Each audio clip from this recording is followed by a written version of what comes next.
Hi hello friends, ఈరోజు నేను మా ఫ్రెండ్స్ కలిసి పీతల వేటకి అయితే వెళ్తాను. ఫ్రెండ్స్తో వెళ్తే చాలా హ్యాపీగా ఉంటుంది కదా. వెళ్లే దారిలో చాలా దొంకగా అయితే ఉంది. దీన్ని దాటుకుని ఆ ప్లేస్ కి వెళ్ళాలి. ఇది మొత్తం ఎదురు పొద, దానిలో నుండి మా ఫ్రెండ్స్ అయితే వస్తున్నారు. చూడండి, పీతల్ని పట్టడం కష్టం కాదు, ఇరుకులో నుండి వెళ్ళడం చాలా కష్టం, ముళ్ళుంటాయి.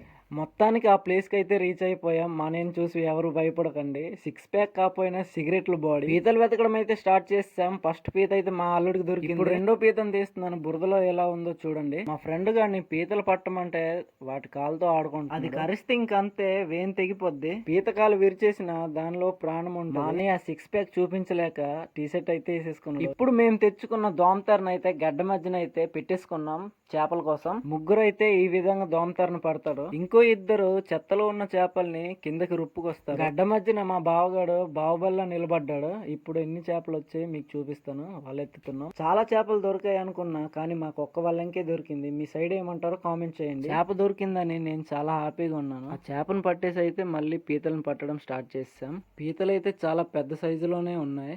ఆ పక్కనే మా ఫ్రెండ్ అయితే పీతల కోసం తవ్వుతున్నాడు. ఆ పక్కనే మా అల్లుడు 2 పీతల్ని పట్టుకొని వస్తున్నాడు. చాలా పెద్ద పెద్ద పీతల్ని అయితే పట్టుకున్నాడు. అవైతే మా చేతంతా ఉన్నాయి. వాటి కాలు ఇరపడానికి చాలా కష్టపడ్డాను నేను, మా అల్లుడు. పీతల్ని పట్టిన వెంటనే మాకు చేప దొరికింది. పీత కాలు ఇరపమంటుంటే కుస్తీలు పడుతున్నాడు దాంతో.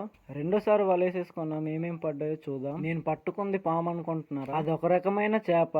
దీని పేరే బొమ్మిడం. మా వైపు అయితే దీన్ని లంబసింకి అంటారు. దోమతోరలో అయితే 2 అయితే పడ్డాయి మాకు. పట్టగానే మాకైతే వర్షం స్టార్ట్ అయిపోయింది. అలా తడుచుకుంటూ ఇంటికి అయితే వెళ్ళిపోయాం. ఫైనల్ గా దొరికిన పీతలు చేపలు ఇవి. వీడియోస్ చూస్తున్నారు కానీ ఎవరు సబ్స్క్రైబ్ చేసుకోవట్లేదు. Please subscribe. Thank you. Bye.